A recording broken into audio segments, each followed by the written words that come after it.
नमस्कार दोस्तों, YouTube channel super seven से मैं मोहित वैष्णव आपका स्वागत करता हूं। दोस्तों, राजस्थान के इतिहास में प्रजामंडल का टॉपिक पढ़ रहे थे और प्रजामंडल में दोस्तों हमने अब तक जयपुर का, बूंदी का, उसके बाद में जोधपुर का, सिरोही का, साथ में दोस्तों हमने अलवर, भरतपुर, धौलपुर, करौली, इसके अलावा कोटा, शाहपुरा आदि रियासतों का प्रजामंडल देख लिया था। आज दोस्तों जो हम पढ़ने जा रहे हैं वो है मेवाड़ प्रजामंडल। दोस्तों 1938 में हरिपुरा अधिवेशन में प्रजामंडलों की अनुमति मिलती है और उसके साथ में जो प्रजामंडल बनते हैं उनमें मेवाड़ भी एक है। अलवर, भरतपुर, धौलपुर के हम दोस्तों पढ़ चुके हैं और मेवाड़ का प्रजामंडल बनता है, ये भी बनता है 1938 में।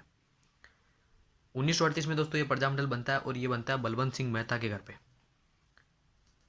बलवंत सिंह मेहता के घर पे दोस्तों ये प्रजामंडल बनता है। और दोस्तों बलवंत सिंह मेहता के घर का नाम भी मिलता है साहित्य कुटीर, और ये है कहाँ पर दोस्तों? उदयपुर में। उदयपुर में इसकी स्थापना होती है। और दोस्तों करने वाले कौन हैं? तो यहाँ पर सबसे शक्तिशाली व्यक्ति के रूप में उभरे माणिक्यलाल वर्मा, जो दोस्तों विजय सिंह पथिक के बाद में बिजोलिया आंदोलन और बेंगू आंदोलन में भी इनकी भूमिका मिलती है। इसके साथ में दोस्तों जब प्रजामंडल बनते हैं तो हमने देखा था कि रियासतों को इनसे भय होता है, तो रियासतों ने दोस्तों माणिक्यलाल वर्मा को गिरफ्तार करने की सोचा। तो माणिक्यलाल वर्मा वहाँ से गिरफ्तारी से बचने हेतु ये कहाँ चले चले आए दोस्तों? ये आए थे अजमेर। अधिकतर दोस्तों अजमेर ही आते हैं। अजमेर आए और दोस्तों अजमेर आने के बाद उन्होंने एक पुस्तक लिखी जिसका नाम है मेवाड़ का वर्तमान शासन। कौन सी पुस्तक लिखी दोस्तों? मेवाड़ का वर्तमान शासन।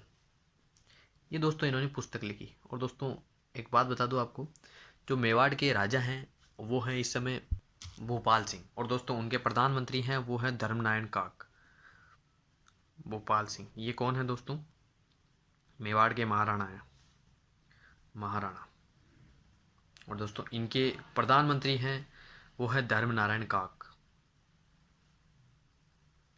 धर्मनारायण काक। दोस्तों धर्मनारायण काक को पढ़ना इसलिए ज़रूरी है क्योंकि जब माणिक्यलाल वर्मा जी यहाँ पर अजमेर आ जाते हैं तो धर्मनारायण काक दोस्तों उनको बहला फुसलाकर मेवाड़ की सीमा में ले जाते हैं और दोस्तों वहाँ पे ले जाके उनको गिरफ्तार कर लेते हैं। तो धर्मनारायण काक ने क्या किया? माणिक्यलाल वर्मा को गिरफ्तार किया। जब इनको मेवाड़ की सीमा में ले जाया जाता है तब करते हैं दोस्तों ये गिरफ्तार, यहाँ गिरफ्तार कर लेते हैं। जब दोस्तों इनकी गिरफ्तारी होती है तो इस प्रकार की गिरफ्तारी को लेके जो हमारे महात्मा गांधी हैं वो अपना पुस्तक जो उनका अखबार है दोस्तों हरिजन, उनमें उनकी आलोचना करते हैं। धर्मनारायण काक द्वारा किया गया ये काम बहुत ही निंदनीय है। और यहाँ से दोस्तों वर्मा जी को गिरफ्तार करके कहाँ रखा जाता है? तो एक दुर्ग पड़ता है दोस्तों मेवाड़ में, उसका नाम है कुंभलगढ़। कुंभलगढ़ दुर्ग। दोस्तों कुंभलगढ़ दुर्ग के बारे में और बता देता हूँ। कुंभलगढ़ दुर्ग है हमारे राणा प्रताप की जन्मस्थली, कुंभा जी की है मृत्यु स्थली, और उदय सिंह जी हैं उनकी है दोस्तों, यहाँ लालन पालन हुआ था उदय सिंह जी का, जो राणा प्रताप के पिता हैं उनका लालन पालन हुआ था। और कुंभलगढ़ दुर्ग में ही हमारे माणिक्यलाल वर्मा को कैद रखा गया। इन्हीं के एक साथी मिलते हैं दोस्तों माणिक्यलाल वर्मा के, उनका नाम है भूरेलाल भैया। क्या नाम है? भूरेलाल भैया।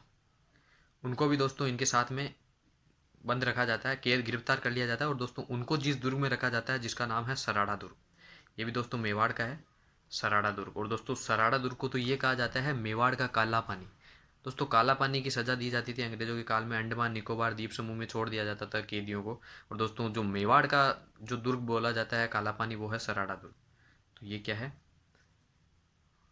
मेवाड़ का काला पानी।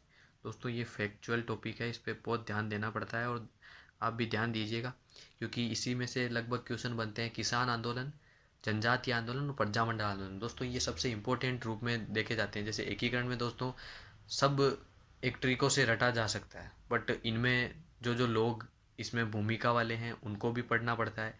इसके साथ में आगे भी जो इन्फॉर्मेशन मिलती है कि इसके बाद में क्या हुआ तो वो भी पढ़ना है। तो दोस्तों मेवाड़ का काला पानी पूछ ले तो वो कौन सा दुर्ग है? सराड़ा दुर्ग। अब दोस्तों आंदोलन शुरू है मेवाड़ में, प्रजामंडल का आंदोलन शुरू हुआ तो रियासतों ने ऐसे काम किए और रियासतों ने इसको क्या कर दिया? प्रतिबंधित। इसको क्या कर दिया? प्रतिबंधित। और दोस्तों प्रतिबंधित करने के बाद में इसकी जब प्रतिबंध हटाया गया तब वो डेट थी 1941 की। 1941 में इस पर प्रतिबंध हटाया गया। और किसने हटाया? भोपाल सिंह ने। ये दोस्तों उन्होंने भी मान लिया कि अब ये आंदोलन होके रहेगा तो भोपाल सिंह ने इसे प्रतिबंध हटा लिया, क्योंकि उनको डर रहता था कि उनकी रियासत में ये ऐसा काम होगा तो फिर आगे चल के उनको जो गद्दी है वो गंवानी पड़ेगी। इसीलिए दोस्तों वो बैन करते थे इनको, और प्रजामंडल आंदोलन को दोस्तों अनुमति मिली 38 में। और जब प्रतिबंध हुआ उसके बाद में मेवाड़ में वापस भोपाल सिंह ने कब अनुमति दी? 1941 में। अनुमति मिलते ही दोस्तों इसका जो प्रजामंडल है मेवाड़ का, उसका एक अधिवेशन होता है, और वो अधिवेशन होता है उदयपुर के सलेटिया मैदान में।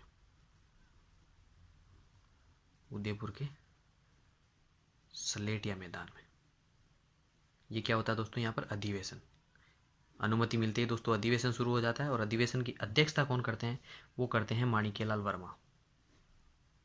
माणिक्यलाल वर्मा जी, क्योंकि दोस्तों अनुमति मिलेगी तो इनको भी छोड़ दिया जाएगा, तो माणिक्यलाल वर्मा जी इसका क्या करते हैं? अध्यक्षता। अब दोस्तों इसी के साथ में भारत में शुरू हो जाता है 1942 में एक आंदोलन है बड़ा, जिसका नाम है भारत छोड़ो आंदोलन।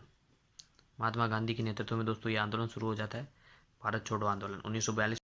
इसके साथ में दोस्तों एक नारा दिया गया जिसका नाम था करो या मरो। ये दोस्तों ब्रिटिश भारत में चल रहे थे कांग्रेस के आंदोलन, तो उन्होंने करो या मरो का नारा दे दिया। परंतु रियासतों में राजा थे, राजाओं के लिए कौन सा नारा शुरू हुआ? तो राजाओं के लिए एक नारा शुरू हुआ, राजाओं अंग्रेजों का साथ छोड़ो, क्योंकि दोस्तों अंग्रेजों से ही संधियाँ हो चुकी थी, और अंग्रेज ही दोस्तों वहाँ पर रेजिडेंट बिठा रखा था, ये सब कुछ काम कर रहे थे। तो दोस्तों जो राजा थे उनसे ये गुहार लगाएगी कि वो उन अंग्रेजों का साथ छोड़ दें, और जो क्रांतिकारी हैं उनको उनको नेतृत्व दें, और उनके द्वारा जो आंदोलन चलाया जा रहा है उनमें वो आए। तो ये सब कुछ दोस्तों चल रहा था, परंतु हुआ क्या? ये जब भारत छोड़ो आंदोलन हुआ तो अंग्रेजों ने फिर गिरफ्तारियां शुरू करी, और माणिक्यलाल वर्मा जी को गिरफ्तार कर लिया गया। तो भारत छोड़ो आंदोलन में वर्मा जी को पुनः गिरफ्तार कर लिया गया। ठीक है दोस्तों, वर्मा जी गिरफ्तार कर लिया गया। इसके बाद में जब आंदोलन शुरू हुआ, अंग्रेजों को जाने की स्थिति शुरू हुई, तो बाद में दोस्तों एक उदयपुर के सलेटिया मैदान में अखिल भारतीय देशी राज्य लोक परिषद का अधिवेशन भी होता है, और दोस्तों जिसमें माणिक्यलाल वर्मा की महती भूमिका रहती है, और अध्यक्ष को बनते हैं उसमें जवाहरलाल नेहरू। बाद में दोस्तों क्या है कि जो भूपाल सिंह है वो संयुक्त जो राजस्थान है उसमें एकीकरण कर देंगे। और दोस्तों मैंने बता दिया किसान आंदोलन की परिणति हमारे प्रजामंडल है, और प्रजामंडल की परिणति एकीकरण होगी, तो अंतिम रूप से हम एकीकरण में पहुंचने वाले हैं। और एकीकरण में दोस्तों भोपाल सिंह संयुक्त राजस्थान में विलय कर देते हैं मेवाड़ का, और इस प्रकार दोस्तों खुद बनते हैं राज प्रमुख। पहले तो राज प्रमुख बनते हैं, और बाद में दोस्तों जब सवाई मान सिंह सेकंड है आमेर के यानी जयपुर के, तो वो बोलते हैं कि मैं राज प्रमुख बनना चाहता हूँ, तो इनके लिए महाराज प्रमुख बना दिया जाता है। भोपाल सिंह को क्या बना दिया जाता है? पहले राज प्रमुख, और बाद में बना दिया था महाराज प्रमुख, और एकमात्र महाराज प्रमुख थे दोस्तों। ये किसके लिए हैं दोस्तों? दोनों ये हैं हमारे भोपाल सिंह जी के लिए। दोस्तों भोपाल सिंह जी दोनों बनते हैं भोपाल सिंह जी। और विलय कौन से में करते हैं दोस्तों? तो ये करते हैं हमारे संयुक्त राजस्थान। संयुक्त राजस्थान, और संयुक्त राजस्थान दोस्तों हम पढ़ेंगे आगे एकीकरण। अभी बता देता हूँ, संयुक्त राजस्थान जो चरण है वो तीसरा चरण है। ठीक है दोस्तों, 18 अप्रैल 1948 को ये चरण शुरू होता है। तो दोस्तों ये सब कुछ रहा हमारा मेवाड़ प्रजामंडल के बारे में। शुरू करते हैं दोस्तों अगला जो हमारा प्रजामंडल है उसके बारे में।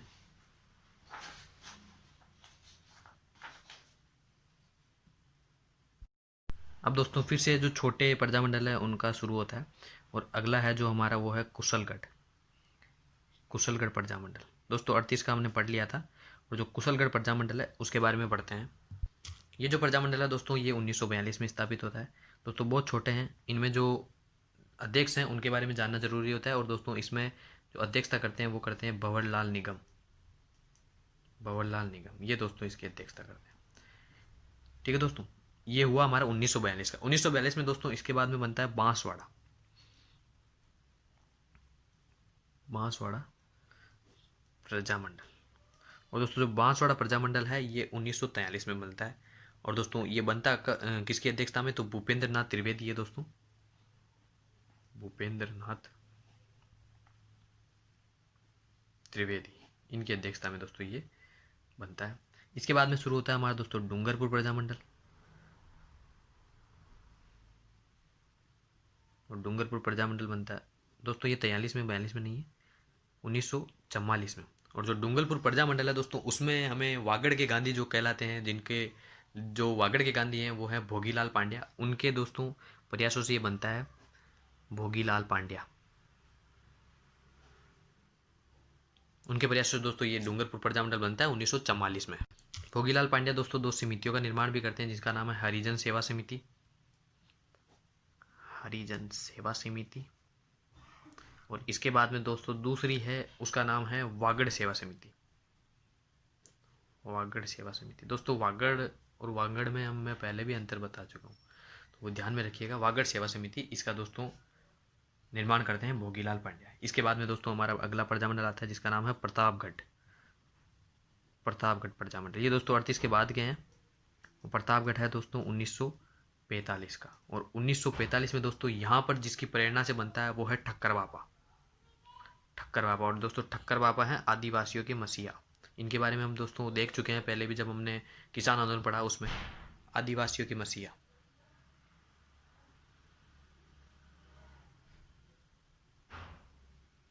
या इनको पिछड़ों के मसीहा भी कहा जाता है। तो ये हैं ठक्कर बापा, और दोस्तों इनकी प्रेरणा से बनता है। और यहाँ पर दो दोस्तों जो अध्यक्ष बनते हैं वो बनते हैं अमृतलाल पायक और चुन्नीलाल प्रभाकर। ये दोस्तों अध्यक्ष बनते हैं, और उनके ठक्कर बाबा की प्रेरणा लेकर दोस्तों ये इसका निर्माण करते हैं, अमृतलाल पायक और चुन्नीलाल प्रभाकर, चुन्नीलाल प्रभाकर। ये दोस्तों यहाँ पर क्या करते हैं, इसका निर्माण करते हैं। ठीक है दोस्तों, यहाँ होती है हमारे प्रजामंडल प्रतापगढ़ की स्थापना। इसके बाद में दोस्तों हमें जो बड़ा प्रजामंडल पढ़ना है उसका नाम है जैसलमेर प्रजामंडल, और इसकी स्थापना भी दोस्तों कहाँ होती है और कब होती है, 1945 में इसकी स्थापना होती है, वो देखना है दोस्तों। इसके बाद में हमारे प्रजामंडल का जो टॉपिक है वो समाप्त हो जाएगा। दोस्तों जैसा कि मैं पहले बता चुका हूँ, जो हमारा जैसलमेर प्रजामंडल है इसकी स्थापना होती कहाँ है, जोधपुर में। और दोस्तों जोधपुर में होती है, स्थापना होती है 1945 में। करते कौन है, अध्यक्ष कौन बनते हैं, वो बनते हैं मीठालाल व्यास। याद रखिएगा दोस्तों 1945 में हुआ, फिर भी जोधपुर में हुआ, मीठालाल व्यास। और दोस्तों जैसलमेर वैसे भी कुछ दूर बसा हुआ है, हमारे जो रेगिस्तान वाला क्षेत्र है वहाँ पर है, तो यहाँ पर जो भी आंदोलन वगैरह है उनका प्रभाव कम ही पड़ता था। और दोस्तों यहाँ पर जब प्रजामंडल की स्थापना होती है इसके बाद में रियासत वाले लोग तो इनको बैन करना चाहेंगे, पर दोस्तों यहाँ पर 2 व्यक्तियों का प्रभाव हमें सबसे ज़्यादा मिलेगा। एक रघुनाथ सिंह मेहता है, और एक है दोस्तों सागरमल गोपा। सागरमल गोपा हमें दोस्तों ज़्यादा पढ़ना है। तो यहाँ पर 2 व्यक्ति कौन है, रघुनाथ सिंह मेहता, रघुनाथ सिंह मेहता क्या काम है वो भी देखेंगे। और दोस्तों एक है सागरमल गोपा। दोस्तों नींवों में चल रहे हैं, ये तो 45 में स्थापना, इससे पहले क्या हुआ, सागरमल गोपा। दोस्तों रघुनाथ सिंह मेहता, रघुनाथ सिंह मेहता ने दोस्तों एक माहेश्वरी युवक मंडल, इसकी स्थापना की थी, माहेश्वरी युवक मंडल। और दोस्तों जो हमारे सागरमल गोपा है उन्होंने जैसलमेर राज्य प्रजा परिषद की स्थापना की।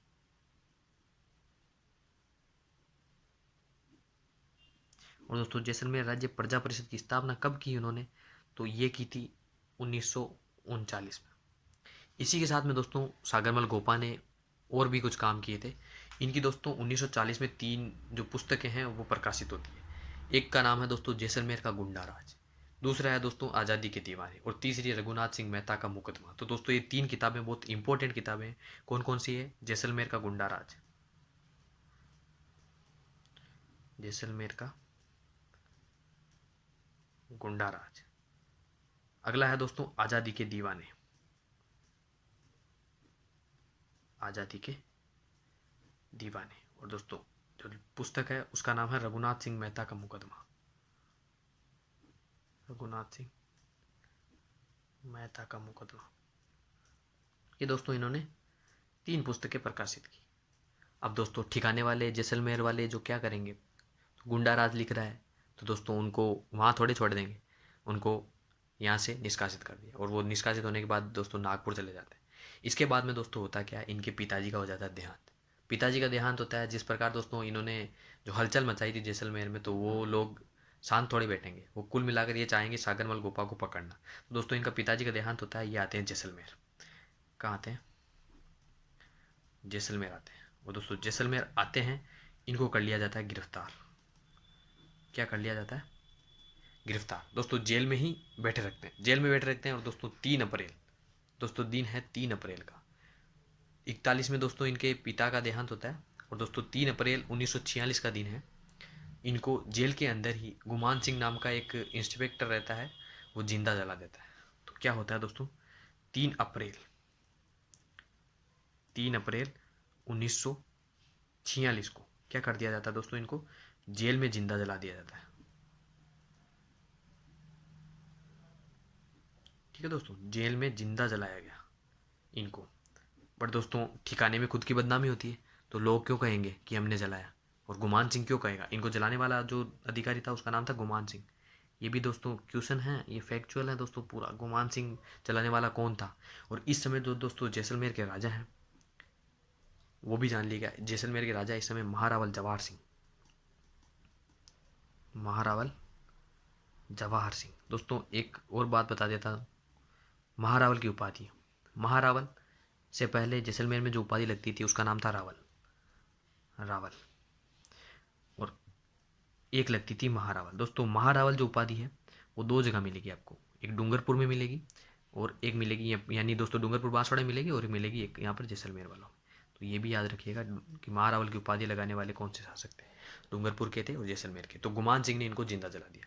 अब क्या हुआ, तो ठिकाने वाले चाहेंगे नहीं, तो एक कमेटी का गठन करते हैं जिसका नाम है गोपाल स्वरूप पाठक समिति। वो दोस्तों क्या करती है, इसका जो ये गुमान सिंह जलाता है इसको दोस्तों आत्महत्या करार दे देती है, आत्महत्या करार देती थी। जबकि होता क्या है, इनको जिंदा जलाया जाता है। और इसके बाद की घटना है हमारे मीठालाल व्यास जोधपुर में जब इसकी स्थापना कर देते जैसलमेर प्रजामंडल की। तो दोस्तों यहाँ पर रियायतें मिलने शुरू होगी, और जैसलमेर का दोस्तों बाद में क्या हो जाएगा, विलय, JJJB। ये दोस्तों जैसलमेर, जयपुर, जोधपुर और बीकानेर, ये 3 रियासतें हैं दोस्तों, ये 4 रियासतें हैं दोस्तों। और ये होती है हमारे वृहद राजस्थान में, वृहद राजस्थान में विलय होता है इनका दोस्तों। एकीकरण पढ़ेंगे तब वहाँ देखेंगे, वृहद राजस्थान में इनका विलय हो जाता है। और इस प्रकार दोस्तों जैसलमेर भी कहाँ मिल जाती है, हमारे राजस्थान के एकीकरण में आ जाती है। यहाँ होता है दोस्तों हमारे प्रजामंडल का टॉपिक खत्म। एक दोस्तों एक रियासत और बता देता हूँ, जो झालावाड़ है वहाँ पर प्रजामंडल की स्थापना होती है 1946 में। और दोस्तों 1946 में होती है, यहाँ पर कन्हैयालाल मित्तल, इनका संबंध मिलता है दोस्तों इस जो प्रजामंडल है उससे। तो ये भी याद रखिए लीजिएगा दोस्तों, 1946 में होती है झालावाड़ की। दोस्तों झालावाड़ जो रियासत है ये मदन सिंह झाला के काल में बनती है, अंग्रेज इसको बनाते हैं। तो ये हुआ दोस्तों हमारे प्रजामंडल का टॉपिक कंप्लीट। कल दोस्तों फिर मिलेंगे, एकीकरण का टॉपिक जो अंतिम हमारा इतिहास का टॉपिक है वो पढ़ेंगे। तब तक के लिए दोस्तों धन्यवाद। वीडियो को लाइक करें, शेयर करें और चैनल सुपर 7 को सब्सक्राइब करें।